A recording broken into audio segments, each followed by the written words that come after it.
तर काही स्वागत आहे आपल्या नवीन मिनी ब्लॉगमध्ये. तर काय तुम्हाला माहिती मी आहे माझ्या मामाच्या घरी. तर काय मग काय मस्तपैकी फ्रेश वगैरे झालो, आंघोळ वगैरे केली, काकांसोबत बोललो थोडंफार. काका करत होते दाढी. मग काय घरात आलो, बघितलं मामी आमच्या सगळ्यांसाठी बनवत होती पोहे. मस्तपैकी मावशीसोबत मी पोहे वगैरे खाल्ले. मग माझे दादा आवरत होते लग्नाला जाण्यासाठी. मग मी पण मस्तपैकी पोहे वगैरे खाल्ल्यानंतर मस्तपैकी फ्रेश झालो, आवरलं. मग काय मामाने पण आवरून घेतलं. मग मस्तपैकी गाडीत वगैरे बसलो आणि मग निघालो आमच्या डेस्टिनेशन म्हणजेच हॉलसाठी. तर हा आहे गावचा व्ह्यू, म्हणजेच हॉलवर जाताना व्ह्यू. मग काय हॉलवर जाता जाता हे घेतलं दर्शन आपल्या महाराजांचं. मग काय थोड्याच वेळ ट्रॅव्हलिंग वगैरे करून आम्ही पोचलो आमच्या हॉलवर, मामा आणि मग आम्ही सगळे. आणि मग थोड्याच वेळात लग्न वगैरे लागलं.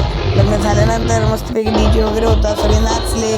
मग तिकडेच हॉलवर हा झाला बैलगाड्याचा जरा शो होता. मग काय जेवण वगैरे केलं आणि मग मी आणि माझी फॅमिली निघालो परत घरी. मग काय घरी जाता जाता परत तोच व्ह्यू बघितला.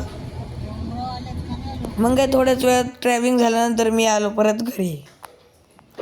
तर गाईस तुम्हाला व्हिडिओ आवडला असेल तर करा लाईक, सबस्क्राईब. भेटूया पुढच्या मिनी व्लॉगमध्ये. Bye bye.